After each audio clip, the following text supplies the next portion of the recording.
आज तक मेरा कोई बाल बांका भी नहीं कर पाया। सत्ता के संरक्षण में पल रहे गुंडे, माफिया, अपराधी, लुटेरे मेहरबानी करके या तो उत्तर प्रदेश छोड़ करके चले जाएं, और अगर उत्तर प्रदेश में रहेंगे तो फिर उनके लिए दो जगह होंगी। मुझे लगता है उस जगह कोई भी नहीं जाना चाहेगा और उसके बारे में तय कर लें क्या होना है।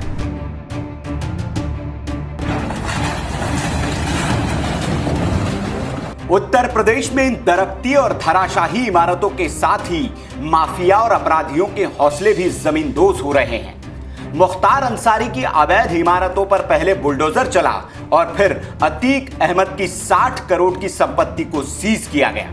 और ये तस्वीरें मुख्तार के करीबी रईस कुरैशी के बूचड़खाने की है, जो अब ध्वस्त हो चुका है। मेरा कोई बाल बांका भी नहीं कर पाया। बहुत बार लोग हमें मिटाने की कोशिश किए। अगर चंद लोग हमें बर्बाद करना और मिटाना चाहते हैं तो लाखों और करोड़ों लोग हमारे लिए दुआ भी करते हैं, और उन्हीं गरीबों की दुआओं की बदौलत आज तक मेरा कोई बाल बांका भी नहीं कर पाया। कुछ इसी अंदाज में मुख्तार अंसारी ने सीएम योगी को चुनौती दी थी। मुख्तार की ये बाइट 2018 की है। 2 साल बीते हैं और आज मुख्तार का बाल भी बांका हो गया है और उसे उखाड़ कर फेंक भी दिया गया है।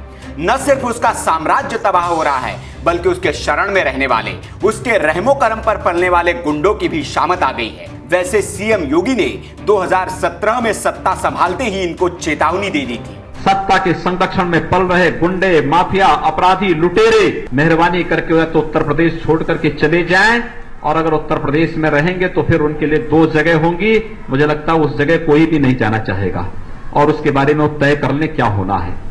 योगी सत्ता में आए तभी उन्होंने ठान लिया था कि यूपी से माफिया राज को खत्म करना है। खासकर उनके निशाने पर भूमाफिया है, जिन्होंने सरकारी जमीनें कब्जा कर रखी है।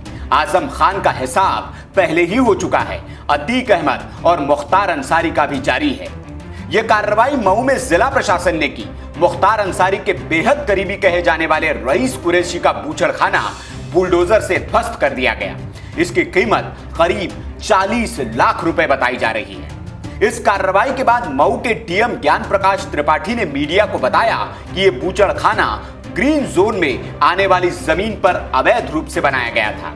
अब यहां पर भारी पुलिस बल तैनात कर दिया गया है। यूपी में सालों से सत्ता संरक्षण प्राप्त माफिया का किला अब ध्वस्त होता जा रहा है। यूपी की राजनीति में सरकार बनाने और बिगाड़ने में शामिल रहने वाले माफिया के पैरों तले से 41 महीने के अंदर योगी सरकार ने जमीन खिसका दी है।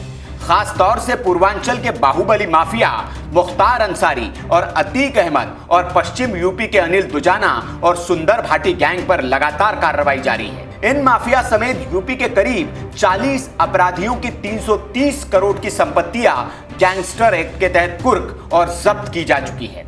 इसके अलावा करोड़ों की संपत्तियां कार्रवाई की जद में है।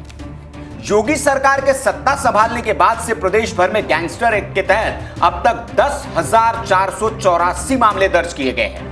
अतीक अहमद की 16 फर्मों को चिन्हित किया गया है। उनके खिलाफ भी कार्रवाई की अब तैयारी है। इसके अलावा अतीक की 2 और कीमती प्रॉपर्टी जब्त करने की तैयारी की जा रही है। प्रयागराज पुलिस ने अतीक अहमद के 6 बैंक खातों को सीज किया है। इसके अलावा 6 प्लॉट, 6 मकान, 1 जिप्सी और 1 लैंड क्रूजर गाड़ी भी जब्त की है। मुख्तार अंसारी और उसके गैंग से जुड़े लोगों की करीब 70 करोड़ की संपत्तियां गैंगस्टर एक्ट के तहत जब्त और कुर्क की जा चुकी है। इसके अलावा गाजीपुर से एयरपोर्ट के लिए आवंटित जमीन को मुख्तार के कब्जे से मुक्त करवाया गया है। इसकी कीमत करीब 30 करोड़ रुपए है। यहां अवैध रूप से चलाए जा रहे करीब 9 करोड़ कीमत के हॉट मिक्स प्लांट को भी पुलिस ने कब्जे में ले लिया है। आजमगढ़ में भी मुख्तार के गैंग के कब्जे से सरकारी जमीन खाली करवाई गई है। गाजीपुर में मुख्तार के करीबी रिश्तेदारों के नाम पर चल रही विकास कंस्ट्रक्शन कंपनी से कीमती 5.5 बीघा जमीन खाली कराई गई है। यहां भी अवैध निर्माण किए गए थे। मतलब योगी राज में भूमाफिया, गुंडे, माफियाओं की खैर नहीं है और यह कार्रवाई जारी है। वीके न्यूज की रिपोर्ट।